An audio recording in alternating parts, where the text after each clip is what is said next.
हम लोग शुरू कर रहे हैं आपको क्या, वर्षा है ना, वर्षा। वर्षा मतलब इसके लिए इंग्लिश शब्द क्या इस्तेमाल करेंगे हम लोग, रेन, रेनफॉल है ना, रेनफॉल। ठीक, जरा सा इसको ना आप लोग डिटेल्स में समझिएगा इस वर्षा को, कि और वर्षा को समझने से पहले आप थोड़ा कंसेप्ट टॉक करिए, तभी वर्षा आपको समझ में आएगा सही से। ठीक है, तो वर्षा में सबसे पहली चीज़ आपको क्या समझना पड़ेगा, आर्द्रता। ठीक है ना, जिसके लिए इंग्लिश शब्द क्या इस्तेमाल करते हैं, ह्यूमिडिटी है ना, ह्यूमिडिटी। पहली बात तो ये बताएं कि आर्द्रता हम कहते किसको है। ठीक है, तो आप जानते हो ना कि जो अपनी पवन होता है या वायु है ना, वायु या पवन तो हम इसके पहले पढ़ चुके। ठीक, वायु या क्या, पवन है ना, या क्या कह सकते हैं, वायु राशि। वायु राशि किसको कहते हैं पता है ना आप लोग को, एयर मास किसको कहते हैं, जिसको आप वायु धारा भी कह सकते हैं। जब हवा जो है वो क्या होता है, क्षैतिज रूप में चलती है तो उसको हम पवन कहते हैं, और यही हवा जब ऊपर और नीचे, अप और डाउन मूव करती है तो उसको हम लोग क्या कहते हैं, वायु राशि बोलते हैं। ठीक है, या वायु धारा बोलते हैं। अब एक चीज़ और देखिएगा कि ये जो चाहे तो वायु हो, पवन हो या वायु राशि हो, कोई भी हो, तो इसके अंदर में क्या, अदृश्य, अदृश्य समझते हैं, यानी वो चीज़ है तो लेकिन दिखाई नहीं देता। अदृश्य जलवाष्प है ना, अदृश्य क्या, जलवाष्प की जो उपस्थिति होती है उसी को हम लोग क्या कहते हैं, आर्द्रता कहते हैं। यानी वायु या क्या, वायु राशि या वायु धारा में उपस्थित अदृश्य जलवाष्प है ना, मतलब छोटे छोटे जलवाष्प का इतना छोटे छोटे साइज होता है कि वो एयर में दिखाई नहीं देता है, उसी को हम लोग क्या कहते हैं, आर्द्रता कहते हैं। समझ रहे हैं। अब देखिएगा ये जो आर्द्रता है जनरली, इसको भी थोड़ा डिटेल्स में समझा जाए। ये जो अपनी आर्द्रता है, ये आर्द्रता जो है वो कितने तरह का होता है, 3 तरह का। सबसे पहला आर्द्रता किसको कहेंगे हम लोग, वो बोलते हैं निरपेक्ष आर्द्रता, निरपेक्ष आर्द्रता। इसके लिए इंग्लिश शब्द क्या इस्तेमाल करेंगे, एब्सोल्यूट ह्यूमिडिटी है ना, एब्सोल्यूट क्या, क्या, dt। ठीक है, दूसरा आपका क्या है, दूसरा है विशिष्ट आर्द्रता। ठीक है, दूसरा है विशिष्ट आर्द्रता। विशिष्ट आर्द्रता के लिए किसका इस्तेमाल करते हैं, विशिष्ट आर्द्रता मतलब स्पेसिफिक ह्यूमिडिटी है ना, यानी हम किसकी बात कर रहे हैं बताओ, स्पेसिफिक, स्पेसिफिक ह्यूमिडिटी। ठीक है, और तीसरा क्या है बताओ, तीसरा है आपका है वो है क्या, सापेक्षिक आर्द्रता। ठीक है, तीसरा क्या है, सापेक्षिक आर्द्रता। ठीक, सापेक्षिक क्या, आर्द्रता। ठीक, इसके लिए इंग्लिश शब्द क्या यूज किया जाता है, रिलेटिव ह्यूमिडिटी, रिलेटिव क्या, ह्यूमिडिटी। ठीक है, ये 3 तरह की जो ह्यूमिडिटी है इसको थोड़ा ध्यान से समझिएगा आप लोग। ठीक है, there are 3 types of humidity. First one is क्या, एब्सोल्यूट ह्यूमिडिटी, सेकंड क्या, स्पेसिफिक ह्यूमिडिटी, और थर्ड वन क्या, रिलेटिव ह्यूमिडिटी। ह्यूमिडिटी तो समझ गया क्या है, क्या, वायु में उपस्थित अदृश्य जलवाष्प को ही क्या कहते हैं, आर्द्रता कहते हैं। और ये आर्द्रता 3 तरह का होता है। ठीक है, वो इसमें सबसे पहला क्या है आपका बताओ, निरपेक्ष आर्द्रता मतलब एब्सोल्यूट ह्यूमिडिटी। ये क्या होता है सो देखिए, वायु तो क्या है, पूरे के पूरे 1000 किलोमीटर ऊपर तक फैला हुआ है, नहीं नीचे से लेकर के 1000 किलोमीटर ऊपर तक आपको वायु मिलेगा, समझ रहे हैं। लेकिन हमें पूरे वायु से मतलब नहीं है। आप क्या करिए, 1 मीटर लंबा, मतलब 1 मीटर ऐसा ले लीजिए, और 1 मीटर चौड़ा और 1 मीटर ऊंचा काट लीजिए, मतलब 1 मीटर लेंथ, 1 मीटर ब्रेड्थ और 1 मीटर हाइट। ये तीनों में से काट करके आप वायु को निकाल लीजिए, मतलब 1 मीटर लंबा नाप लीजिए, 1 मीटर चौड़ा माप लीजिए और 1 मीटर ऊंचाई माप लीजिए। माप करके वो पूरे वायु को आप निकाल लीजिए और देखिए इसमें कितना ह्यूमिडिटी प्रेजेंट है, उसी को कहते हैं निरपेक्ष ह्यूमिडिटी। निरपेक्ष ह्यूमिडिटी का डेफिनेशन क्या लिखेंगे और शॉर्ट में, प्रति इकाई आयतन में, मतलब कि यूनिट वॉल्यूम में, मतलब एक आयतन में, प्रति इकाई वॉल्यूम में जो आर्द्रता उपस्थित होता है उसी को हम लोग क्या कहते हैं, उसी को एब्सोल्यूट ह्यूमिडिटी बोलते हैं। समझ रहे हैं। तो जरा सा देखो तो कि कैसे निकालेंगे इसको, ह्यूमिडिटी का फॉर्मूला क्या होना चाहिए। तो ह्यूमिडिटी का फॉर्मूला क्या होगा, मतलब एब्सोल्यूट ह्यूमिडिटी का फॉर्मूला क्या होगा बताओ, हैं, वायु में उपस्थित क्या, आर्द्रता है ना, वायु में उपस्थित आर्द्रता वायु में उपस्थित क्या बताओ आर्द्रता। ये बहुत आगे जाके कॉन्सेप्ट बनेगा, कॉन्सेप्चुअली चीज़ें आपको समझ में आएगा। वायु में उपस्थित आर्द्रता बटे क्या, वायु की आयतन। मतलब टोटल अगर हम आर्द्रता में अगर टोटल वायु से भाग दे दें तो कितने का निकलेगा, एक ही का निकलेगा ना, नहीं तो इसमें क्या करेंगे बताओ, वायु का बोलो आयतन से अगर हम भाग दे दें तो ये क्या निकल करके आएगा बताओ, ये निकल करके आएगा अब्सोल्यूट आर्द्रता। जैसे कि एग्जाम्पल से आप बात समझेंगे तो आपको समझ में आ जाएगा। जैसे हम थोड़ी देर के लिए मान लेते हैं कि 1000 मीटर क्यूब, 1000 मीटर क्यूब मतलब समझ रहे हैं, मतलब टोटल वायु कितने में उपस्थित है, मान लो मानने के लिए जैसे 10 मीटर लंबा, 10 मीटर चौड़ा और 10 मीटर ऊंचा, तो 10 इंटू 10 इंटू 10 पूरा आयतन कितना हो गया 1000 मीटर क्यूब। 1000 मीटर क्यूब में हम मान लेते हैं कि 500 ग्राम आपका क्या है, आर्द्रता है। मतलब टोटल आर्द्रता कितना है बताओ, 500 ग्राम, और कितने में, तो 1000 मीटर क्यूब में। तो 1 मीटर क्यूब में कितना है, तो 1000 में इतना, तो 1 में कितना, तो इसमें क्या करेंगे बताओ, भाग ही तो देंगे, लगता है नहीं समझे। तो इसका मतलब क्या आ गया 1/2 मतलब 0.5 ग्राम, लगता है नहीं समझे। तो 0.5 ग्राम जो निकल के आ गया वो क्या हो गया बताओ, निरपेक्ष आर्द्रता। तो निरपेक्ष आर्द्रता कैसे निकला, देखो तो टोटल आर्द्रता 500 ग्राम था, मैं टोटल आयतन से क्या कर दिया, भाग दे दिया, तो वो एक ही मीटर में तो निकलेगा ना, लगता नहीं समझे। इसीलिए यहां पर ये फॉर्मूला हमने बनाया है। तो अगर आपसे पूछा जाए निरपेक्ष आर्द्रता किसको कहते हैं, एब्सोल्यूट ह्यूमिडिटी किसको कहते हैं, तो इसको डिफाइंड कैसे करोगे, the amount of humidity present in unit volume of air. मतलब एक वॉल्यूम में, एक इकाई आयतन में जितनी भी आर्द्रता प्रेजेंट होता है उसी को हम लोग क्या कहते हैं, निरपेक्ष आर्द्रता कहते हैं। लगता नहीं समझ में आया, समझ गए। अब जरा सा एक चीज और देखिएगा, निरपेक्ष आर्द्रता के बाद आप देखेंगे दूसरा आपका क्या बनेगा, वो है आपका विशिष्ट आर्द्रता।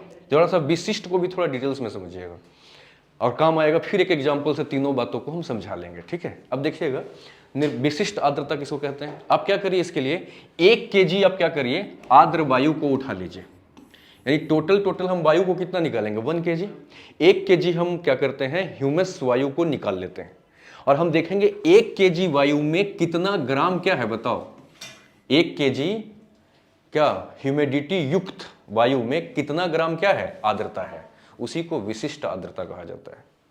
फर्क सिर्फ इतना है कि निरपेक्ष किसको बोलते हैं, जब 1 मीटर क्यूब में निकालेंगे आर्द्रता तो क्या निकल के आएगा, वो निरपेक्ष निकल के आएगा। लेकिन 1 kg वायु में कितना आर्द्रता प्रेजेंट है तो वो क्या निकल के आता है, वो विशिष्ट निकल के आता है, समझ रहे हैं। और तीसरी जो सबसे इंपॉर्टेंट है जिस पर हमारी डिस्कशन हम लोग लंबी करेंगे, और वो आपका क्या है बताओ, वो है अपना हाँ वो है सापेक्षिक आर्द्रता, सही बोली, ठीक है, सापेक्षिक आर्द्रता। तो सापेक्षिक आर्द्रता को देख लेते हैं। सापेक्षिक आर्द्रता मतलब कौन सा आर्द्रता बताओ, सापेक्षिक आर्द्रता के लिए इंग्लिश शब्द क्या इस्तेमाल करते हैं हम लोग हैं, हाँ इसका इंग्लिश शब्द है रिलेटिव ह्यूमिडिटी। रिलेटिव क्या, ह्यूमिडिटी। रिलेटिव ह्यूमिडिटी क्या होता है, इसको भी देखिएगा समझिएगा और फिर इन तीनों को एक एग्जांपल से हम लोग कनेक्ट कर लेंगे, अंतर आपको समझ में आ जाएगा। What is relative humidity. अब ऐसे समझिए, जैसे मान लो कि कामनी की कैपेसिटी है 10 रोटी खाने की, कि ये 10 रोटी क्या कर सकती है बताओ, खा सकती है, लेकिन इसने खाया है 3 ही रोटी, समझ रहे हैं। तो अगर हम ये देखें कि इसकी कैपेसिटी कितनी थी 10 रोटी खाने की और ये बिल्कुल 10 के 10 खा लेती, तो हम क्या मानते हैं, जितनी इसकी कैपेसिटी थी उतना इसने खा लिया। लेकिन कैपेसिटी 10 की थी लेकिन खाना खाया 3 ही का, कि भाई नींद आ जाएगा तो थोड़ा कम खाते हैं, नहीं तो एक्चुअल में कितना खाया इसने 3, कैपेसिटी कितना है 10। इन्हीं दोनों का जो रेशियो होता है ना उसी को कहा जाता है रिलेटिव। रिलेटिव का मतलब होता है कि रियल में प्रेजेंट कितना है और उसको अपने अंदर नहीं रखने की कैपेसिटी कितनी थी, इन्हीं दोनों के रेशियो को क्या कहते हैं, रिलेटिव ह्यूमिडिटी। नहीं समझे, ये रिलेशन की बात है। और रिलेशन की बात हम इसमें क्यों कर रहे हैं, इसका मतलब है कि अभी 7 और खाने की क्षमता इसके पास है, लगता है नहीं समझ रहे हैं। तो रिलेटिव ह्यूमिडिटी किसको कहते हैं, relative, what is relative humidity, the ratio of क्या, present humidity in the air and the capacity of containing humidity of the air is called क्या, रिलेटिव ह्यूमिडिटी। लगता है नहीं समझ रहे हैं।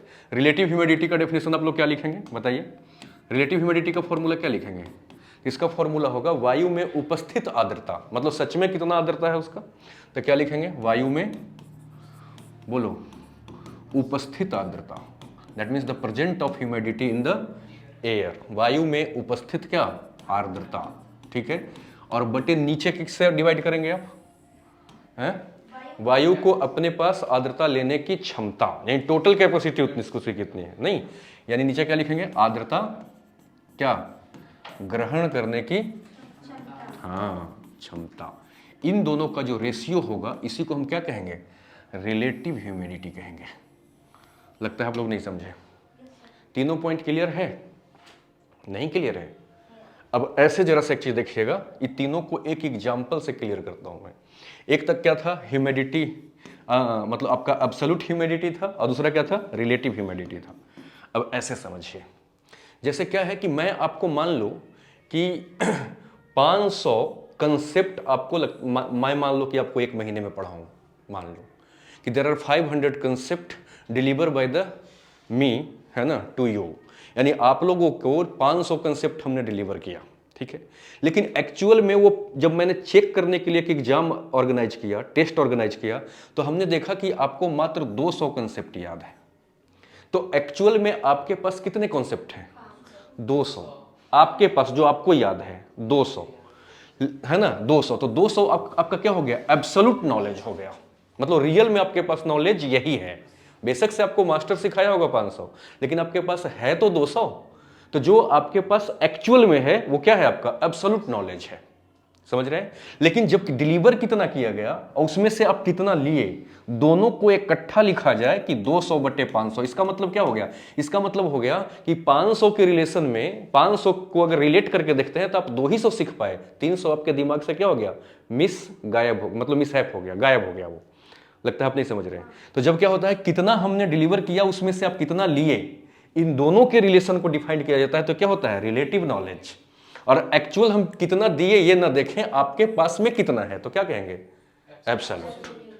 समझ रहे हैं। तो ठीक वही चीज, एयर के पास एक्चुअल में कितना ह्यूमिडिटी है, नहीं समझे, वो बिना किसी रिलेशन के हम देखें उसके पास है कितना, तो उस ह्यूमिडिटी को आप क्या कहोगे, एब्सोल्यूट ह्यूमिडिटी। लेकिन हम ये देखेंगे साथ में कि इसका रखने का क्षमता कितना था, लेकिन रखा हुआ कितना है। तो इन दोनों को रिलेट करके देखेंगे तो क्या कहलाएगा, रिलेटिव ह्यूमिडिटी कहलाएगा। अभी भी नहीं समझे आप। अब एक चीज और समझिएगा, यहाँ पर बहुत अच्छी कॉन्सेप्ट है ये, जो आपको बहुत ज्यादा काम आएगा, और यहीं से आप समझेंगे। देखिए, इसी आर्द्रता के आधार पर जो वायु है, वो वायु को हम क्या करते हैं, 3 भागों में बांट देते हैं वायु को।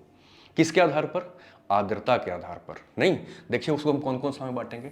एक होगा क्या चीज, जिसको बोलते हैं असंतृप्त वायु।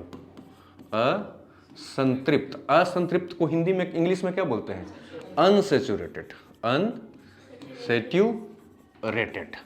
दूसरा क्या है, संतृप्त वायु राशि। संतृप्त का मतलब बताओ, हाँ, संतृप्त का मतलब सेचुरेटेड, नहीं। और तीसरा क्या होगा, बोलो, अति संतृप्त। अति क्या, हाँ, अति संतृप्त, जिसके लिए इंग्लिश शब्द क्या इस्तेमाल करते हैं, सुपर सेचुरेटेड, है ना, सुपर सेचुरेटेड। ये 3 तरह का वायु होता है। जरा सा एक चीज देखो कि आपके पास जीवन में ना 3 ही काम आप कर सकते हो, चौथा आप कर ही नहीं सकते हो। जैसे एक एग्जाम्पल हम फिर से ले लेते हैं खाने का। जैसे मान लो किसी कामनी की कैपेसिटी है 20 रसगुल्ले खाने का, लेकिन इसने खाया कितना, 10। तो इसका मतलब क्या है, जितनी कैपेसिटी थी उससे कम खाई, मतलब चाहे तो और खा सकती है। तो इसकी भोजन कैसा है अभी, अनसेचुरेटेड, मतलब जितनी नीड है उससे कम, तो उसको क्या कहेंगे, अनसेचुरेटेड। और 20 खाने की क्षमता था और 20 इसने खा भी लिया, तो कहेंगे सेचुरेटेड।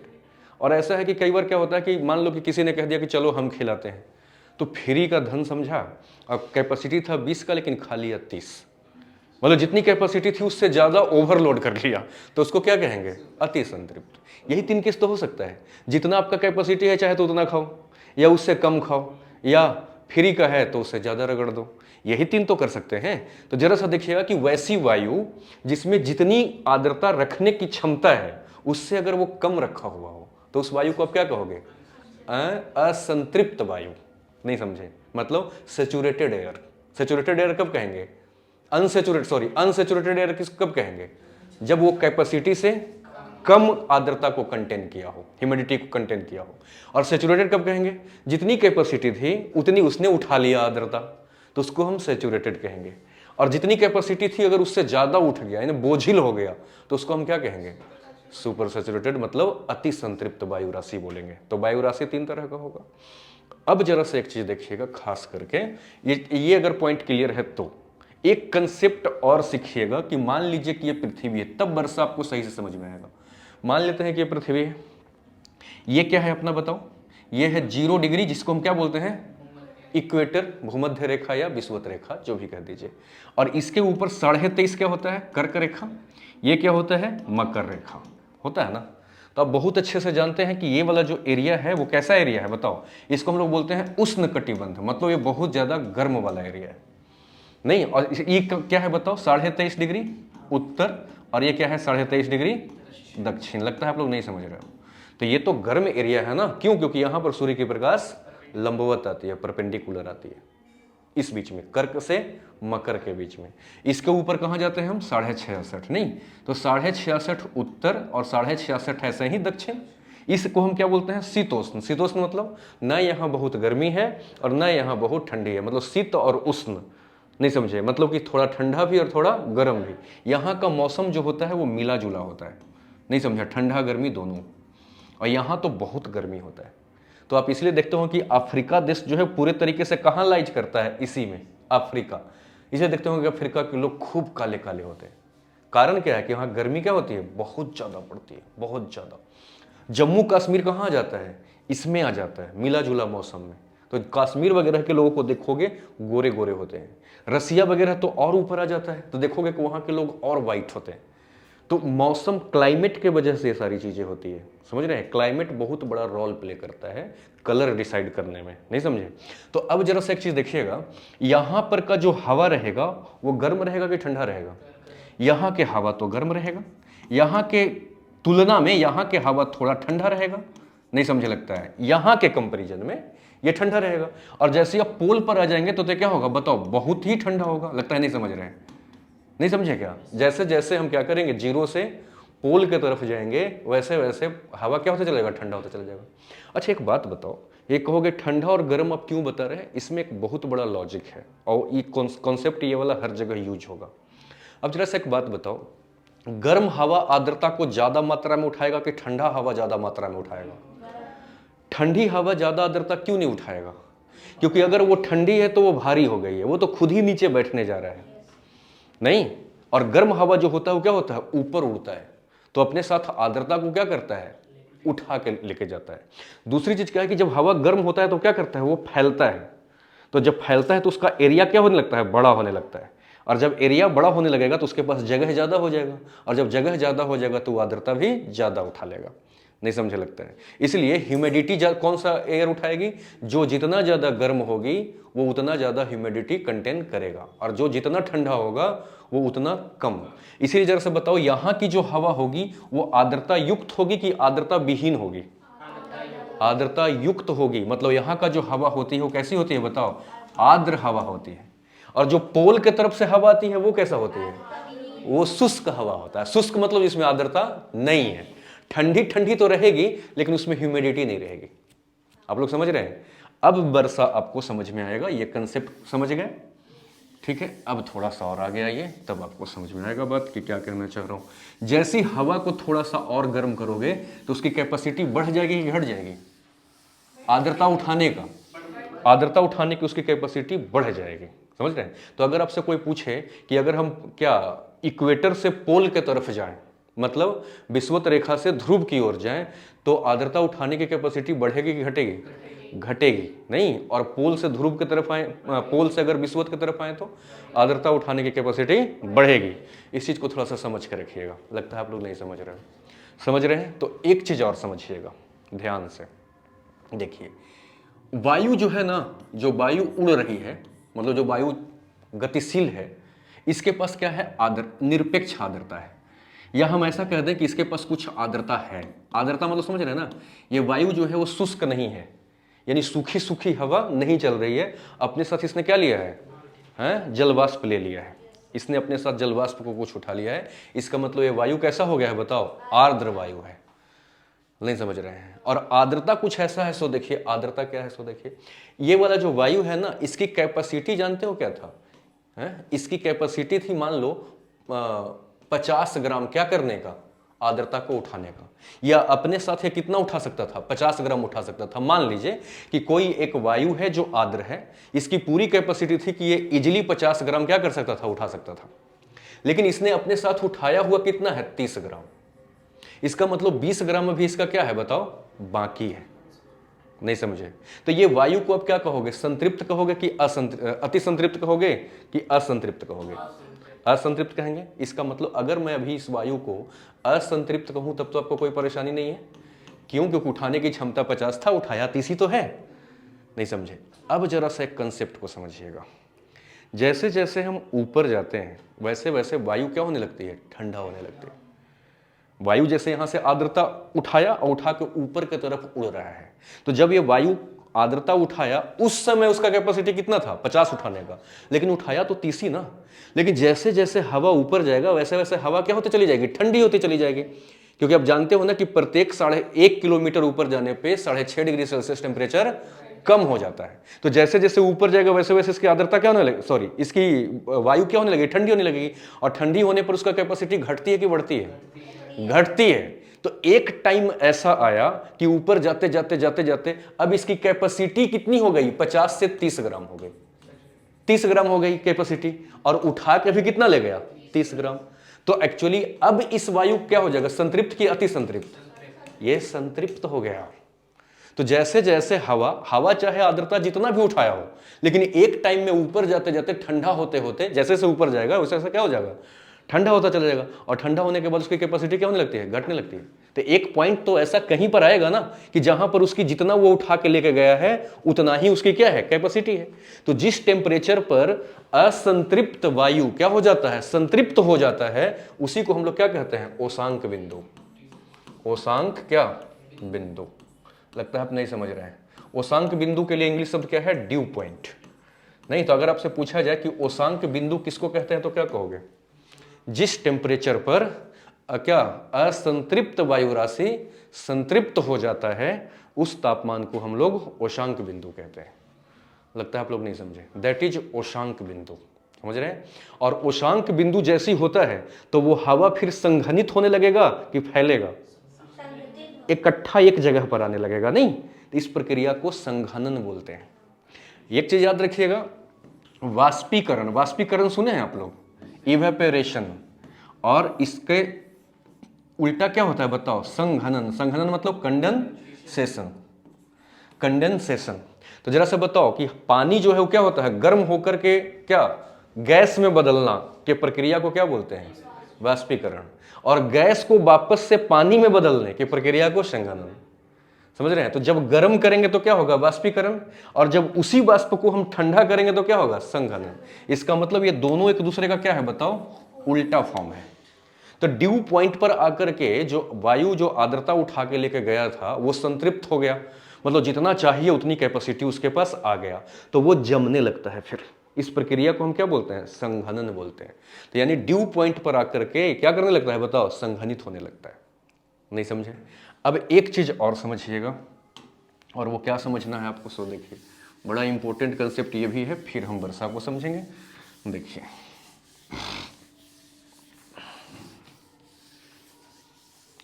देखो, ड्यू पॉइंट समझ गए आप लोग, ड्यू पॉइंट, ड्यू पॉइंट से टेम्परेचर अगर अभी फिलहाल किसका, वायु का क्या हो, ज्यादा हो, ज्यादा मतलब समझ रहे हैं, मतलब अभी तक ड्यू पॉइंट पर वो नहीं गया है और उसके पहले ही संघनन हो जाए। संघनन होने का मतलब क्या है कि वहां पर धूल कण मौजूद हो, कालिख मौजूद हो, कार्बन डाइऑक्साइड जैसे गैसेस मौजूद हो, वो हवा को खींच करके उसके आर्द्रता को क्या कर ले, खींच ले। तो ड्यू पॉइंट से अगर पहले ही क्या, अगर संघनन की प्रक्रिया हो जाए, नहीं समझे, ड्यू पॉइंट से पहले अगर संघनन की प्रक्रिया हो जाए तो ये ना पानी की बूंदें बनेंगी। समझ रहे हैं? और ड्यू पॉइंट से अगर नीचे गिर जाए टेम्परेचर, मतलब वो और ठंडा हो जाए, तो वो फिर बर्फ बनने लगता है, वो गोला बनने लगता है। समझ रहे हैं? तो यहां पर तो संघनन की प्रक्रिया एक्चुअली होती है, लेकिन कई बार ऐसा होता है कि छोटे छोटे क्या, जिसको आप लोग को क्या बोलते हो, आर्द्रता ग्राही नाभिक। जैसे मान लो कि हवा यहां से उठ रहा है तो हवा अपने साथ साथ क्या करता है, धूल कण को भी ले जाता है। अब जरा सा ऐसे समझो, आपको बात समझ में आ जाएगी। सॉलिड जल्दी ठंडा होता है कि गैस के लिक्विड, सॉलिड। धूल कण का पार्ट जो टाइप है वो कैसा है, सॉलिड है। तो जब ड्यू पॉइंट मान लो यहां पर आना है, तो ड्यू पॉइंट किसके लिए है? गैस के लिए ना। तो गैस जो है वो देर से ठंडा होगा, तो गैस तो यहां पर जाकर ठंडा होगा, लेकिन इसके साथ तो धूलकण भी है ना, तो सॉलिड जल्दी ठंडा हो जाएगा। तो सॉलिड जो है वो क्या होता है कि संघनन पॉइंट पे पहुंचने से पहले, ड्यू पॉइंट पहुंचने से पहले ही ठंडा हो जाता है। तो ये आसपास के जो गैसेस है ना, उसको अपनी ठंडापन से और जल्दी से वो ठंडा कर देता है गैस, नहीं समझे? तो जितना ज्यादा धूलकण प्रेजेंट रहेगा, वो ड्यू पॉइंट पर जाने से ही क्या पहले ही उसको क्या कर देगा? संघनित कर देगा। तो यहां पर पानी बन जाएगा। और जब संघनन ड्यू पॉइंट से ऊपर चला जाए, नहीं, तो वो इतना तेजी से जमेगा कि वो क्या बन जाएगा? बर्फ बन जाएगा, नहीं समझे? तो इसीलिए कई बार आप लोग देखते होंगे कि वर्षा जब होती है तो कई बार बर्फ का गोला भी गिरता है। मतलब वहां की टेम्परेचर क्या हो गई है बताओ? ड्यू पॉइंट से नीचे चली गई है, मतलब और माइनस में चला गया है वो, नहीं। और अगर पानी आराम से बरस रहा हो तो ये क्या ज्यादा से ज्यादा ड्यू पॉइंट पर या उससे पहले ही संघनित हो गया हो, उससे नीचे जाएगा तो बर्फ बनेगा। समझ रहे हैं? अब एक चीज और समझिएगा, ये क्लियर है क्या? किसी में डाउट हो रहा है? अब थोड़ा सा और एक दो बात को आप समझिए, फिर हम लोग वर्षा के टाइप्स को बांटें, ठीक है? एक्चुअली क्या है कि एक होता है जिसको आप लोग बोलते हो क्या चीज, कई बार फुहारा का आना। फुहारा समझते हैं? नहीं बोलते हैं? जैसे लगता है ऊपर से कोई स्प्रे मार रहा हो, पानी जोर जोर से नहीं गिर रहा हो, फुहारे की तरह गिर रहा हो। ऐसा देखे हो? नहीं देखे हो? तो स्प्रे किसको कहते हैं? सो बताओ, स्प्रे किसको कहते हैं? ये जरा सा सोचो। देखो स्प्रे कब बनता है, फुहारा जैसा वर्षा कब होता है? फुहारा, फुहारा समझते हैं? इंग्लिश शब्द इसके लिए ज्योग्राफी में भी स्प्रे का इस्तेमाल किया गया है। वो देखिएगा क्या होता है। कई बार क्या होता है कि आप प्रैक्टिकल अगर आपको मैं समझाऊं, लाइफ में ले जाके फील करा के, तो आप कभी देखना जो हलवाई लोग होते हैं ना, जो जलेबी वगैरह समोसे वगैरह बनाते हैं, तो देखना वो जो जलेबी को डुबोने के लिए जो सीरा बनाते हैं, है ना, तो गर्मी के टाइम में जब वो कढ़ाई को क्या करते हैं, गैस से उतार के नीचे रखते हैं, तो गर्मी के टाइम में जल्दी जल्दी ठंडा होगा कि ठंडे के टाइम में जल्दी जल्दी ठंडा होगा? ठंडे के टाइम में। तो गर्मी के टाइम में क्या होता है कि वो जो सीरा है ना, वो धीरे धीरे ठंडा होता है, और जब वो धीरे धीरे ठंडा होता है तो एकदम प्यार से वो जम जाएगा, जब एकदम से ठंडा हो जाएगा तो। और ठंडी के टाइम में देखिएगा क्या होगा कि वो बड़ा बड़ा जमेगा, कारण इतना जल्दी जल्दी हुआ, इतना जल्दी जल्दी हुआ कि जब तक ये चिपकने के लिए सोच रहा था तब तक वहीं पर वो जम गया। जितना तेजी से जम ठंडा होगा उसमें बड़े बड़े क्या होंगे, गोले सा बनेंगे। मिश्री वगैरह जो बनता है, समझते हैं वो कैसे बनता है? उसमें ना तेजी से उसको क्या किया जाता है, ठंडा कराया जाता है, नहीं। और जब बिल्कुल धीरे धीरे ठंडा होगा तो एकदम से चिपक जाएगा छोटे छोटे कण के रूप में, समझ रहे हैं? तो जब धीमे धीमे ठंडा होता है तो क्या होता है, छोटा छोटा कण बनता है, जब धीमे धीमे ठंडा होता है। ठीक उसी तरीके से जब कंडेंसेशन की प्रोसेस, कंडेंसेशन समझते हैं क्या? संघनन जो भी हम समझा रहे थे, नहीं, ड्यू पॉइंट पर जब वो पहुंच जाता है और संघनन की प्रक्रिया जब धीरे धीरे हो रही हो, नहीं समझे? जब संघनन की प्रक्रिया कैसे होती है बताओ? संघनन समझ रहे हो ना, है ठंडा होकर के क्या जमने की प्रक्रिया। जब संघनन की प्रक्रिया कैसे हो बताओ? धीमी हो। जब संघनन की प्रक्रिया धीमी होती है ना, तो यहां पर जो पानी का जो बूंद बनता है ना, वो छोटा छोटा बन जाता है, जिसका डायामीटर, डायामीटर समझते हैं आप लोग, जिसको हिंदी में व्यास बोलते हैं, उसकी डायामीटर जो होती है ना, यानी व्यास जो होती है, वो ज्यादा से ज्यादा 0.5 मिलीमीटर होता है। मिलीमीटर, 0.5 मिलीमीटर से अगर छोटा हो डायामीटर किसका, पानी के बूंद का, तो उसी को क्या कहा जाता है, फुहारा कहा जाता है। और अगर आपसे पूछा जाए फुहारा किसे कहते हैं तो क्या कहोगे? जब संघनन की प्रक्रिया धीमी होती है तो वहां पर जल के बूंदों का जो निर्माण होता है वो छोटी छोटी होती है, उसकी डायमीटर मैक्सिमम 0.5 mm होता है, उसी को हम लोग फुहारा कहते हैं। और जरा सा सोच के देखो कि जब कोई चीज भारी होगा तब उसको पृथ्वी तेजी से खींच लेगा, नीचे की तरफ आएगा, कि जब हल्की हल्की होगी तब तेजी से नीचे आएगा, भारी। तो ये क्या होता है कि छोटी छोटी है तो वो उतना तेजी से नीचे नहीं आ पाता है, इसीलिए आपको फुहारा जैसा लगता है। समझ में आया? तो गुरुत्वाकर्षण का प्रभाव इस पे क्या रहता है, कम रहता है, इस वजह से ये धीरे धीरे आता है, इसी को हम लोग फुहारा कह देते हैं। आप लगता है नहीं समझ रहे हो वहां से, समझ रहे? अगला है क्या, फुहारा समझ गए? अगला है आपका स्लीट। स्लीट के लिए हिंदी शब्द जानते हो क्या है? स्लीट का नाम सुने हैं आप लोग? है जी, नहीं सुने? Slit, SLEET, slit. देखो स्लीट किसको कहते हैं ये जरा, फुहारा तो समझ गए, स्लीट देखिए किसको कहते हैं, ये देखिएगा। जैसे मान लो कि ये क्या है, धरती है, धरती समझते हो, पृथ्वी का सतह है, तो पृथ्वी के सतह के ऊपर क्या है बताओ, वायु, हवा है ना। और मान लो मौसम किस चीज का है, थोड़ा थोड़ा ठंडा सा हो गया है, तो अगर यहां पर भी इसको एक ऐसा लाइन बना दो, समझ लीजिएगा कि हवा को मैं 2 लेयर में बांट दे रहा हूं, एक ऊपर का हवा और एक इसके नीचे का हवा, लगता है नहीं समझ रहे हैं। और मान लो कि पृथ्वी अभी क्या हो गई है, ठंडी हो गई है, तो सॉलिड जल्दी ठंडा होता है, तो जब जब ये पृथ्वी से आके टकराएगी नीचे वाला हवा, तो ये हवा भी क्या हो जाएगी, ठंडी हो जाएगी। तो यहाँ के हवा जो नीचे वाला है उसको हम क्या मान लेते हैं कि ये हवा क्या है, ठंडी है, और ऊपर का हवा क्या है बताओ, गर्म है। लगता है आप नहीं समझे। और यहां पर हो रहा है क्या चीज का, संघनन का कार्य। संघनन समझ रहे हैं, नीचे से जो वेपर गर्म होके ऊपर गया है वो जमने लगा, ड्यू पॉइंट पर आ गया, तो यहां से क्या होगा बताओ, वर्षा होगा, नहीं होगा, क्योंकि जमेगा तो पानी का बूंद का निर्माण होगा ना, और वो बूंद वहां पर बंद तो गया, लेकिन पृथ्वी किसी भी भारी चीज को क्या करती है, नीचे खींचती है, तो ये बूंद नीचे गिरेगा, और पृष्ठ तनाव के कारण वो बूंद क्या हो जाती है, गोल हो जाती है। पानी का जो बूंद होता है वो गोल गोल किसके कारण होता है, पृष्ठ तनाव के कारण, सरफेस टेंशन के कारण उसका बूंद गोल हो जाता है। लेकिन इसके खिंचाव कौन कर रहा है, पृथ्वी कर रही है, तो पृथ्वी जब खींचती है तो यहां से बूंदे आने लगी, और हवा कैसा है बताओ, गर्म, तो वो बूंदे जो है वो क्या होते रहेगी, बूंद और फैलते फैलते आएगी, गर्म चीजें फैला देगी ना तो उसकी साइज बड़ी होती आएगी। लेकिन जैसे ही वो ठंडी वाला वायु में प्रवेश करती है, तो ठंडी वायु क्या करती है बताओ, टकरा टकरा करके बूंद को और ठंडा कर देती है, और बूंद इतना ठंडा हो जाता है कि ये बूंद जम जाता है, और जम करके यहां पर थोड़ा छोटा छोटा क्या बन गया बताओ, बर्फ बन गया, छोटा छोटा बर्फ। तो कुछ पानी का हिस्सा बर्फ बन गया और कुछ पानी का हिस्सा पानी ही रह गया। तो पानी और बर्फ एक साथ गिरना पृथ्वी पर, उसी को स्लीट कहा जाता है। तो अगर आपसे पूछा जाए स्लीट किसको कहते हैं, व्हाट इज स्लीट, तो क्या कहोगे कि जब जल की बूंदें और बर्फ की टुकड़े नहीं एक साथ पृथ्वी पर आगमन करता है तो उसे स्लीट कहा जाता है।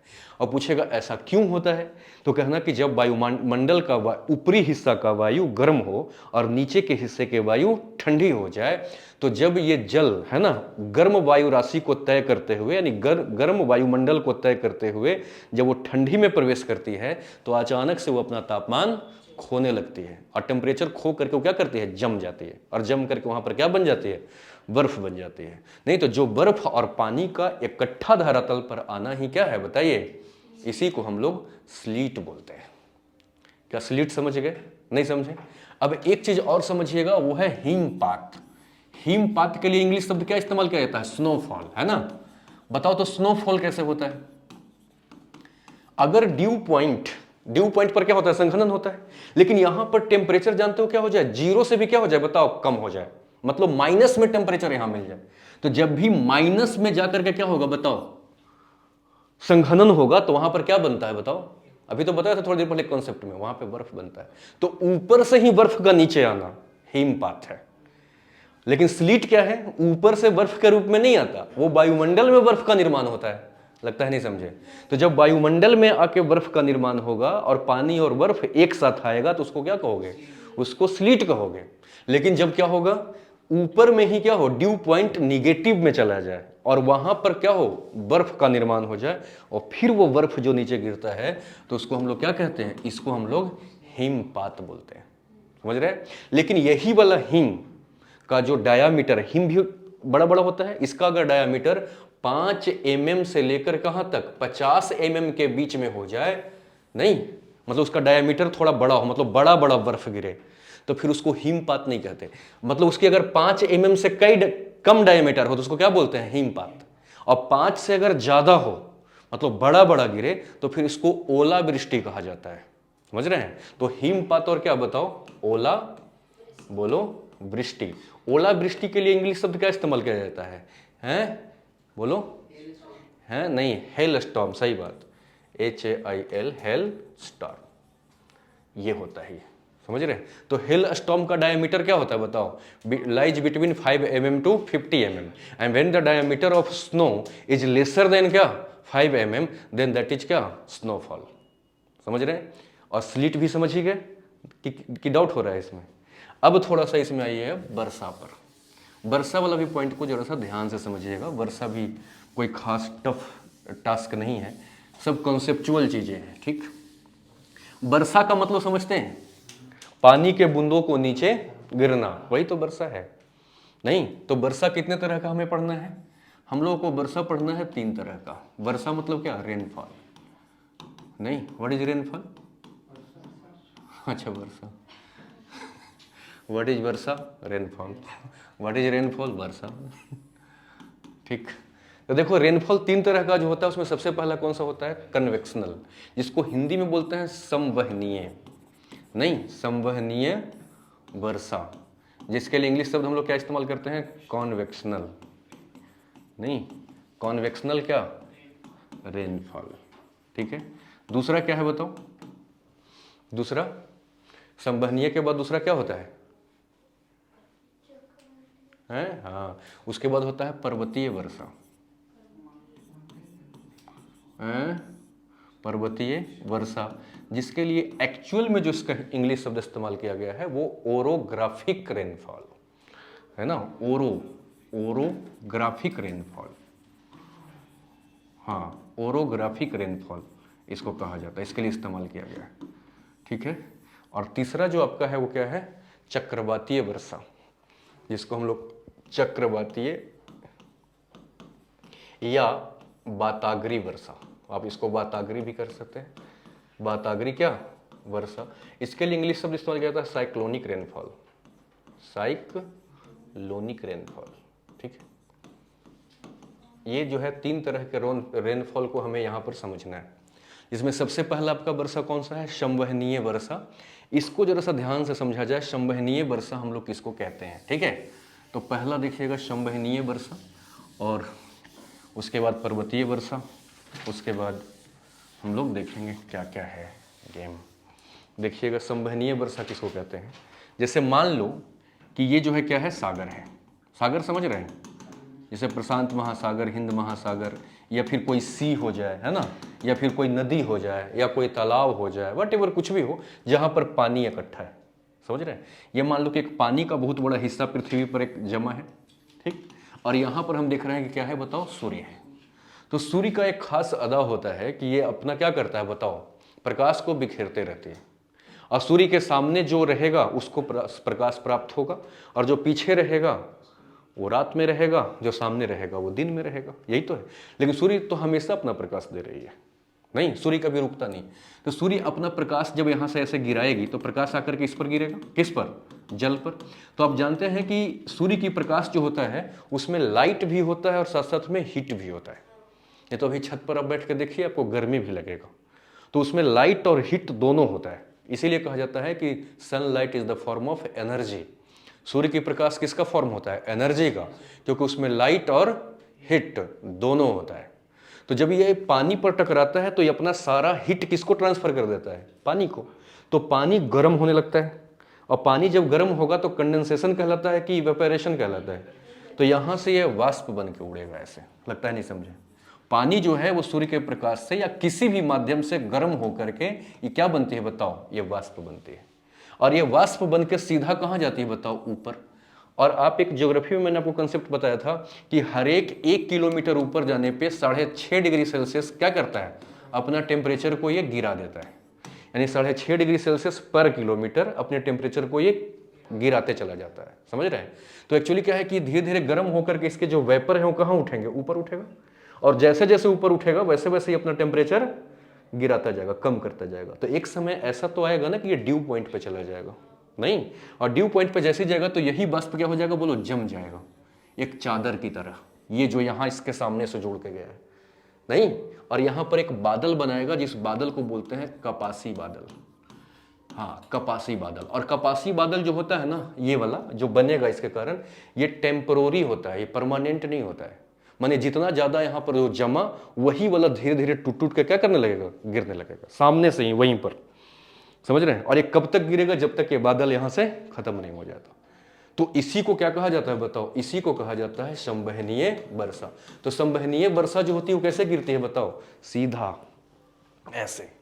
तो संवहनीय वर्षा आपसे पूछा जाए तो क्या कहोगे? कहोगे कि जब पृथ्वी पर उपस्थित जल राशि मतलब पानी गर्म होकर के वाष्प बन के कहाँ? ऊपर जाती है, तो ये ऊपर जाने के प्रक्रिया में अपने तापमान को कम करते रहती है। समझे। और कम करते करते करते करते करते एक समय ऐसा आता है कि यह जम करके कपासी बादल का निर्माण करता है, और वही कपासी बादल क्या करती है, वर्षा देती है, जिस वर्षा को हम लोग संवहनीय वर्षा कहते हैं। समझ रहे हैं। तो संवहनीय वर्षा ऐसे होता है। एक चीज और याद रखिएगा कि यहां पर जो ये बादल जो ये ठंडा हो रहा है, ये आइडियाबेटिक प्रोसेस के माध्यम से ठंडा होता है। आप लोग साइंस वाले हो ना, जिसको आप बोलते हैं रुद्धोष्म प्रक्रिया, आइडियाबेटिक। हाँ, ये क्वेश्चन कई बार आ चुका है कि यहां से जो हम लोग कन्वेक्शनल रेनफॉल पढ़ते हैं, तो धीरे धीरे जैसे जैसे वाष्प ऊपर जाएगा वैसे वैसे ठंडा होता जाएगा, और ठंडा होकर क्या करेगा, क्लाउड फॉर्म करेगा, और फिर वो वर्षा देगा। तो उसको हम लोग कौन सा वर्षा बोलते हैं, संवहनीय वर्षा। लेकिन यहां जो ठंडा होता है वो किस प्रोसेस के माध्यम से होता है, आइडियाबेटिक मतलब रुद्धोष्म प्रक्रिया। अब रुद्धोष्म प्रक्रिया क्या होता है सो समझा जाए। एक्चुअली क्या होता है सो देखिए कि बाकी जितने भी इफेक्ट हैं उसके ऊपर ध्यान मत दीजिए। समझ रहे हैं। जैसे ऐसे समझिए कि हो सकता है कि यहां से वेपर जा रहा है, इधर से कोई ठंडी हवा भी आके इसको धक्का मार रही हो, तो ठंडी हवा जब इसे टकराएगी तो इसको ठंडा कर देगी कि नहीं कर देगी। तो इन बातों को आपको ध्यान में नहीं रखना है, बस सिर्फ ये देखना है कि ऊंचाई के कारण जो ठंडा हो रहा है, जैसे जैसे ऊंचा जाएगा, चाहे इसके में आके कोई ठंडा टकराए या न टकराए, फिर भी तो ऊंचाई के साथ ही क्या होगा, बोलो, ठंडा होगा ही ना। तो बाकी सभी फैक्टर को क्या करिए, इग्नोर करिए। सिर्फ किस बात पे ध्यान रखना है आपको कि ऊंचाई के साथ ही अपना टेम्परेचर कितना लॉस कर रहा है। कोई और बीच में आके टकरा के इसको ठंडा कर दे रहा है, उससे आपको मतलब नहीं है। एक्सटर्नल फैक्टर को आप छोड़िए, तब उसको आइडियाबेटिक प्रोसेस कहा जाता है। जैसे अगर मैं तुमसे पूछूं, वैसे मान लो कि अगर मैं आपको पढ़ा रहा हूं और आपका मान लो सिलेक्शन हो जाए, तो उसके बाद मैं कहूं कि बेटा आइडियाबेटिक प्रोसेस के तहत इंटरव्यू देना, क्योंकि तुम आईएएस जो बन रहे हो वो पढ़ाई के कारण बन रहे हो, एजुकेशन के कारण बढ़ रहे हो। बेशक से आपके पापा फी भर रहे हैं, मम्मी फी भर रहे हैं, ये सब भी फैक्टर है आपके पढ़ाई का। मम्मी पापा अगर आपको मेंटेन करना छोड़ दें तो आप कैसे पढ़ोगे। लेकिन मम्मी पापा मेंटेन जो कर रहे हैं वो क्वेश्चन तो नहीं आएगा। क्वेश्चन कौन सा आएगा, जो मैं पढ़ा रहा हूं आपको, वहां से सिलेक्शन होगा। और मैंने सिर्फ आपको हिंट्स ये दे दिया कि बेटा आइडियाबेटिक प्रोसेस से आप क्या करना, इंटरव्यू देना। इसका मतलब बाहरी फैक्टर को मत बोलना, तुम्हें सिर्फ एजुकेशन पर फोकस हो क्या करना, इंटरव्यू देना है। इसका मतलब तुम ये कहोगे कि हाँ भाई सर ने पढ़ाया था, वही क्वेश्चन उसी तरीके से क्वेश्चन आया। मतलब इसका मतलब क्या है कि आप सिर्फ मुझे पॉइंट पर रखिए। ठीक उसी तरीके से बहुत से ऐसे फैक्टर हैं जो इसको प्रभावित करेगा ठंडा करने में, लेकिन आपको कौन सा फैक्टर को ध्यान में रखना है, सिर्फ ऊंचाई वाला। समझ रहे हैं। तो बाकी फैक्टर को इग्नोर, समझ रहे हैं। ये है आइडियाबेटिक प्रोसेस। तो अगर आपसे पूछा जाए कन्वेक्शनल प्रोसेस, कन्वेक्शनल रेनफॉल, तब क्या कहोगे कि जब क्या होता है, किसी भी माध्यम से जल गर्म होता है, और गर्म होने के बाद जब ये वेपर के रूप में कन्वर्ट होकर के जब क्या करता है, ऊपर उड़ जाता है, तो ये रुद्धोष्म प्रक्रिया के माध्यम से ठंडा होते चला जाता है। रुद्धोष्म प्रक्रिया मतलब ऊंचाई उठने के साथ साथ ये ठंडा होते चले जाते हैं, बाकी चीजों से हमें कोई मतलब नहीं। रुद्धोष्म प्रक्रिया के माध्यम से ठंडा होते चली जाती है, और एक समय ऐसा आता है कि कपासी बादल का निर्माण करता है, और वहां से तीव्र वर्षा होती है। उसी वर्षा को हम क्या कहते हैं, संवहनीय वर्षा कहते हैं। समझ रहे हैं। अब दूसरा क्या है आपका, पर्वतीय वर्षा। पर्वतीय वर्षा को भी ध्यान से समझिएगा। तुम समझ रही हो जागृति, रुद्धोष्म प्रक्रिया क्या होता है बाहर की चीजों को आपको ध्यान में नहीं रखना है, समझ रहे हैं। बस एक ही चीज को ध्यान में रखना है, बाकी हम जब क्वेश्चन प्रैक्टिस करेंगे तो अपने आप और क्लियर हो जाएगा। अगला ये कौन सा वर्षा, पर्वतीय वर्षा। ठीक है। तो पर्वतीय वर्षा को भी ध्यान से समझा जाए। क्या पर्वतीय वर्षा, इसके लिए इंग्लिश शब्द क्या इस्तेमाल किया जाता है, ओरोग्राफिक रेनफॉल। ठीक है, ओरोग्राफिक रेनफॉल। ये क्या है सो समझा जाए। इसको भी एक एग्जांपल से समझाऊं, देखिएगा क्या होता है ओरोग्राफिक रेनफॉल। ऐसे ये मान लीजिए कि क्या है बताओ, ये एक पहाड़ है, और यहां मान लीजिए क्या है, ऐसे घाटी है। आप पवन भी पढ़ रहे थे कल परसों, तो हमने क्या देखा कि सूर्य की प्रकाश जो है वो निरंतर क्या करती है बताओ, यहां पर जो घाटी में पानी प्रेजेंट है, घाटी में पानी जो प्रेजेंट है, तो ये पानी को ये सूर्य की प्रकाश गर्म करेगी कि नहीं करेगी, करेगी। और आपने एक चीज पढ़ा था कि जब अच्छा ज्यादा गर्म ये होगा कि ये होगा, पहाड़ होगा, तो यहां पर प्रेशर क्या रहेगा बताओ, लो रहेगा, क्योंकि टेम्परेचर हाई है, प्रेशर लो रहेगा ना। और जब प्रेशर लो रहेगा और यहां पर क्या होगा, कम गर्म होगा तो टेम्परेचर लो रहेगा, तो इसकी प्रेशर क्या रहेगी, हाई रहेगी। तो हवा कैसे चलेगी ये बताओ, घाटी से दिन में। अब एक चीज ध्यान से देखो कि यहां से एक हवा तो चलेगी ही ऐसे, जिसको हम क्या बोलते हैं, अस्थाई पवन या घाटी समीर भी बोलते हैं इसको। और साथ साथ में जो गर्म हो रहा है तो यहां वाष्प भी तो बन रहा है, तो इस वाष्प को हवा अपने साथ ले जाएगी पहाड़ की तरफ। जो वाष्प बन के ऊपर उड़ना, अगर ऊपर सीधा चला गया तब तो ऊपर जाके क्या हो जाएगा, संवहनीय वर्षा कराएगा। लेकिन हवा अपने साथ वाष्प को ले जाके कहां ले गई बताओ, पहाड़ों की तरफ ले गई। और आप जानते हैं कि दिन भर ये काम तो हो ही रहा है, लेकिन समय के साथ साथ शाम भी तो हो रहा है। तो जैसे जैसे शाम होगा वैसे ही आप देखेंगे क्या कि पहाड़ तेजी से क्या हो जाएगा, ठंडा हो जाएगा। नहीं समझे? लेकिन इधर से फ्लो इसका चल ही रहा था अभी। तो यहां पर क्या हुआ कि यहां से जो वाष्प पवन के साथ गया और पहाड़ में टकराया, नहीं तो पहाड़ इसको तीव्रता से क्या कर देगी बताओ, ठंडा कर देगी। या अगर मान लो दिन का समय है तो अभी तो बहुत ज्यादा गर्म है, तो गर्म करेगी ठंडा करेगी, गर्म तो गर्म कर देगी तो और हल्की करके ऊपर उठा देगी। नहीं समझे? तो ऊपर उठा देगी तो वहां भी क्या होगा, टेम्परेचर तो लॉस ही करेगा। नहीं समझे बात? अगर ये ठंडा है तब तो यहीं पर उसको क्या करेगी, कंडेंस कर देगी। और अगर मान लो पहाड़ गर्म है, नहीं तो पहाड़ से जैसे ही हवा टकराएगी तो इसको क्या कर देगा, ऊपर की तरफ कर देगा। नहीं कर देगा? रीजन कि गर्म और गर्म हो जाएगा हवा, तो हवा और ठंडी हो जाएगी, हल्की हो जाएगी, तो हल्की हवा और ऊपर भागेगी। तो पहाड़ के कारण है ना। और फिर यहां पर पहाड़ी के इसी हिस्सा पर क्या हो गया बताओ, वर्षा हो गया। नहीं तो इसी को कहा जाता है क्या चीज बताओ, पर्वतीय वर्षा। तो अगर आपसे पूछा जाए कि पर्वतीय वर्षा किसको कहते हैं तो क्या कहोगे, जब मानसून क्या करती है बोलो, पहाड़ से टकराती है, नहीं और संघनित होकर के जब पहाड़ी क्षेत्र में ही वर्षा करा देती है तो उसको हम क्या कहते हैं, पर्वतीय वर्षा कहते हैं। ठीक है, अब देखिएगा यहाँ पर दो बातें और ध्यान से समझिएगा। ये हवा जो यहाँ से उठा वो पहाड़ के इस हिस्से पे टकराया कि इस हिस्से पे टकराया, इस हिस्से पे टकराया। तो जिस हिस्से पे आकर के पवन टकराती है उस हिस्से को पवनाभिमुख कहा जाता है, पवनाभिमुख। ठीक, और इसके उल्टे साइड वाला को क्या कहा जाता है, पवनाभिमुख। पवना क्या, विमुख ढाल। ये पवनाभिमुख स्लोप है, ये पवनाभिमुख ढाल है। समझ रहे हैं? तो पवनाभिमुख ढाल किसको कहते हैं, जिस ढाल पर वर्षा होती है। और इस ढाल पर बहुत वर्षा होगी कि कम होगी, कम, लगभग ना के बराबर, नेग्लिजिबल, है ना। तो इसीलिए इसको कहा जाता है वृष्टि छाया। वृष्टि छाया मतलब यहां पर वर्षा का क्या, छाया पड़ गया है, इधर वर्षा होता ही नहीं है। समझ रहे हैं? यही एग्जाम्पल को अगर आप जोड़ करके देखो भारत के साथ तो आप पाओगे, इसको क्या बोलते हैं, वेस्टर्न घाट। ये वेस्टर्न घाट है ना, वेस्टर्न घाट ऐसे चौड़ा सा क्या है, पट्टा है।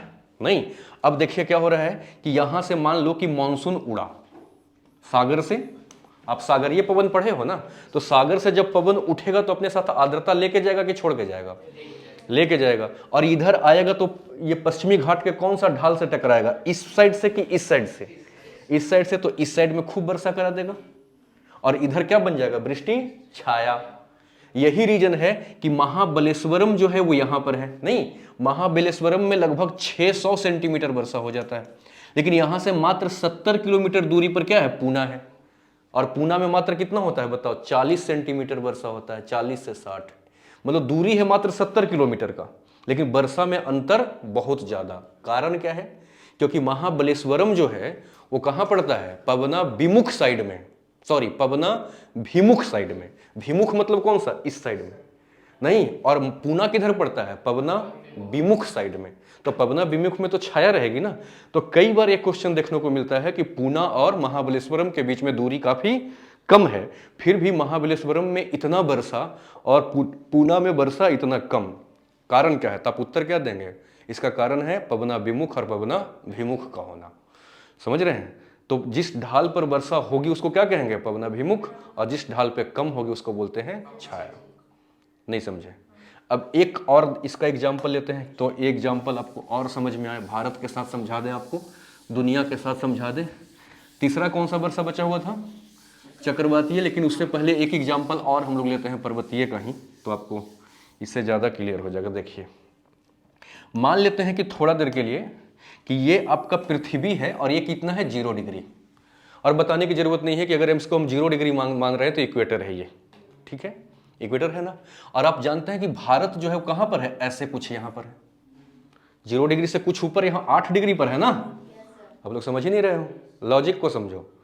अब जरा सा एक चीज देखो कि अभी मान लो समय किसका है, दिन का, नहीं, दिन का समय है। और अगर दिन का समय है तो अब क्या पाएंगे कि जल्दी गर्म ये रहेगा कि ये पानी वाला हिस्सा गर्म रहेगा, जमीन वाला। तो यहां टेम्परेचर हाई है तो प्रेशर लो है, और सागर का प्रेशर क्या है, हाई है। तो सागर से हवा किधर जाएगा, जमीन की तरफ। आप समझे ही नहीं, सागरीय पवन। अब जैसे मान लो कि एकदम दक्षिण साइड से कौन हवा आ रही है, दक्षिणी गोलार्ध से, क्योंकि दक्षिणी गोलार्ध में ज्यादा हिस्सा किसका है, पानी का। तो पानी की तरफ से हवा ऐसे उठा और इधर जाना शुरू किया। तो लॉजिक को जरा समझना, जैसे मान लो कि हवा यहां से उठी, नहीं, और हवा यहां से उठी तो आपको पता है ना कि दक्षिणी गोलार्ध में तो ये लेफ्ट की तरफ मुड़ेगी, राइट की तरफ। तो एक्चुअली ये ऐसे ऐसे जाएगी, नहीं समझे, ये यहां से हवा जा रही है, ऐसे ऐसे जा रही है ना। और सोचो कि लंबी दूरी तय करके आ रही है कि छोटी दूरी, तो हर जगह से ये आर्द्रता उठाते आ रही है। तो इसमें बहुत ज्यादा आर्द्रता होगा कि कम रहेगा, क्योंकि बहुत दूर से आ रही है, और उसमें भी सागर से आ रही है। तो जो लंबी दूरी से आती है सागर के ऊपर से, उसमें आर्द्रता क्या होता है, बहुत ज्यादा। अब देखो ये जीरो को क्रॉस करने वाली है, तो जीरो जैसे ही क्रॉस करेगा तो उत्तरी गोलार्ध में आ जाएगा। उत्तरी गोलार्ध में आएगा तो किधर मुड़ेगा, ये राइट साइड में। तो अब इसकी मोड़ इधर हो जाएगी कि नहीं हो जाएगी, लगता है नहीं समझे। ऐसे मोड़ते हुए ये यहां घुस जाती है, कहां, भारत का ये पूर्वी जो स्टेट है, मेघालय वगैरह, है ना। और वहां पर एक पर्वत है क्या, गारो खासी और जयंतिया, इसमें जाकर के टकराती है ऐसे। तो जरा से बताओ ये पहाड़ कैसे है, ऐसे खड़ा है, ऐसे खड़ा है पहाड़, ऐसे मान लो। तो इस हिस्से से जाकर टकराएगी, किस हिस्से से टकराएगी, टकराएगी। तो यहां पे टकराई नहीं, और कंडेंस होकर के और यहीं पे झमाझम बारिश दे दिया। तो दुनिया में सबसे ज्यादा बारिश कहां होता है, मासीन राम में, और मासीन राम यहीं पर है। समझ रहे हैं, कारण क्या है, क्योंकि लंबी दूरी से दक्षिणी गोलार्ध से ही ये जो मानसून आ रही है, वो इस तरीके से आर्द्रता उठाते उठाते भारत में ऐसे प्रवेश कर गई, और प्रवेश करके यहां जम करके बारिश दे दिया। तो ये भी कौन सा वर्षा कहलाएगा, ये भी तो पर्वतीय वर्षा ही कहलाएगा। तो पर्वत क्षेत्र में ज्यादा वर्षा, घनघोर वर्षा, संवहनीय वर्षा होता है कि पर्वतीय वर्षा होता है, पर्वतीय वर्षा बहुत तेज होता है। समझ रहे हैं, उसका कारण समझ रहे हैं ना, क्या है कि लंबी दूरी से आने वाले मानसून को एकदम से वो क्या कर लेता है, रोक करके वहीं पे उठा लेता है, नहीं, और वहीं पे उठा के वहीं वर्षा कर देता है। तो ये भी पर्वतीय वर्षा का उदाहरण है। और भी हम लोग देखेंगे बहुत सारा, अभी तो हम लोग सिर्फ टाइप ही देख रहे हैं, नहीं समझे क्या। तो मासीन राम में सबसे ज्यादा वर्षा होता है। और मासीन राम में अगर आपसे कोई पूछेगा भारी वर्षा होने का कारण, दुनिया में और भी तो कहीं होता होगा, तो मासीन राम में दुनिया में सबसे ज्यादा क्यों होता है वर्षा। तो इसका लॉजिक समझ गए, एकदम दक्षिणी गोलार्ध से लंबी दूरी से हवा आ रही है, और वो रास्ते से ह्यूमिडिटी उठाते आ रही है, और ये आकर के फिर राइट मुड़ेगी और सीधा इस स्टेट में चली जाती है, नहीं। और ये गारो खासी जयंतिया जो है टकरा करे, कुछ हवा को इधर फेंक देती है, कुछ इधर निकल गई, नहीं। तो जो इधर आ गई वही क्या, यूपी, बिहार, बंगाल में भी वर्षा कराई, नहीं।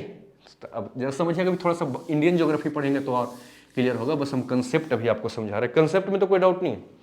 अगला क्या है, साइक्लोनिक, साइक्लोनिक रेनफॉल, इसको भी जरा समझिएगा। साइक्लोनिक रेनफॉल, जिसके लिए हिंदी शब्द क्या है, चक्रवातीय या वाताग्रीय वर्षा। इसको जरा सा आप समझिएगा ध्यान से, इसको भी हम एक एग्जाम्पल से ले लेते हैं, ठीक है। जैसे आप लोगों ने देखा होगा, ऐसे समझाने के लिए मैं बना रहा हूं ये, और आपको मालूम है ना कि इधर क्या है, सागर है, कौन सा सागर है, अटलांटिक। अगर मैं इसको कह दूं ये अमेरिका है ना, ये वाला, थोड़ा देर के लिए ऐसा समझिएगा, ये मान लिया अमेरिका है। ऊपर में कौन सा सागर है, आर्कटिक महासागर, ये क्या है, अटलांटिक महासागर, ये क्या है, हिंद महासागर, और उसके पीछे से क्या है, प्रशांत महासागर। समझ रहे हैं। अब जरा से एक चीज बताओ कि ध्रुव पर हाई प्रेशर होता है कि लो प्रेशर, हवा में पढ़ चुके हो, देखो ध्रुव पर हाई प्रेशर होता है, और उसके ठीक नीचे क्या है, लो प्रेशर। तो यहां से कौन सी हवा चलेगी, ठंडी हवा चलेगी, गर्म हवा चलेगी, ये ठंडी हवा चलेगी। तो ऊपर से आ रही है कौन सा हवा, बताओ, ठंडी हवा, नहीं समझे। और नीचे से कौन जा रही है, गर्म हवा, इसके तुलना में, क्योंकि 60 से 65 वाला है, उसके ऊपर क्या होता है, ऊपर से भी हवा आता है और नीचे से भी हवा जाती है, एक एग्जाम्पल के तौर पर। तो हम क्या देख रहे हैं कि एक तरफ से ठंडी हवा, दूसरी तरफ से गर्म हवा। तो जब दो विपरीत नेचर का, अपोजिट नेचर का हवा आपस में क्या करती है, टकराती है। जैसे एक एग्जाम्पल हम ले रहे हैं ना, ऐसे बहुत जगह हो रहा होगा, है ना। तो जब ठंडी हवा और गर्म हवा एक दूसरे की तरफ आकर के टकराती है, तो ठंडी हवा भारी होता है कि गर्म हवा भारी होती है, तो ठंडी हवा कहां घुसने का प्रयास करेगी? नीचे। तो ठंडी हवा क्या करती है? नीचे की तरफ घुसती है और गर्म हवा को धक्का देकर के ऊपर उठाती है। तो ये जो गर्म हवा है, और आर्द्रता ज्यादा किसमें होता है, गर्म में कि ठंडी में? गर्म हवा में आर्द्रता बहुत ज्यादा है। तो ह्यूमिडिटी किसमें है? गर्म हवा में। और ऊपर कौन गया? गर्म हवा। तो गर्म हवा ह्यूमिडिटी के साथ ऊपर गया, नहीं समझे? और एक तो ठंडी हवा से टकराया तो कुछ टेम्परेचर उसका यहीं लॉस हो गया, तो टेम्परेचर यहीं से वो खोना शुरू कर दिया। एक टाइम ऊपर जाके कंडेंसेशन की प्रक्रिया हो गई और वहां पर वर्षा क्या कर देगा? वो दे देगा। तो जब सागर जब गर्म होकर के जब क्या करती है, वेपर बन के ऊपर जाके कंडेंस करती है, तो वो तो कन्वेक्शनल रेनफॉल होता है। लेकिन जब दो विपरीत नेचर का हवा टकराती है तो ठंडी हवा गर्म हवा को ऊपर धक्का देकर ऊपर भेज देती है और वो वहां पर क्या करता है? कंडेंसेशन का प्रक्रिया करके जब वर्षा देता है तो उसी को हम लोग क्या कहते हैं बताओ? चक्रवातीय वर्षा या वाताग्रीय वर्षा कहते हैं। तीनों में अंतर समझ में आया? जब विपरीत नेचर का टकराएगा हवा और वहां पर जो वर्षा होगी उसको हम क्या कहेंगे? चक्रवातीय वर्षा। नहीं, और जहां पे सूर्य के माध्यम से जल गर्म होकर के वेपर सीधा उठ के जाती हो और आइडियाबेटिक प्रोसेस के माध्यम से ठंडा होती हो, मतलब उसमें कोई बाहरी कारक काम नहीं किया हो, और वहां पे जो बादल बना के जब वो वर्षा किया तो कन्वेक्शनल रेनफॉल हो गया। लेकिन पहाड़ से टकराने के बाद जो वर्षा हुआ वो पर्वतीय वर्षा हो गया। तो दुनिया में ये तीन ही तरह के क्या होते हैं बताओ? ये तीन तरह के वर्षा होते हैं और इन्हीं का हम लोग को विस्तार समझना है।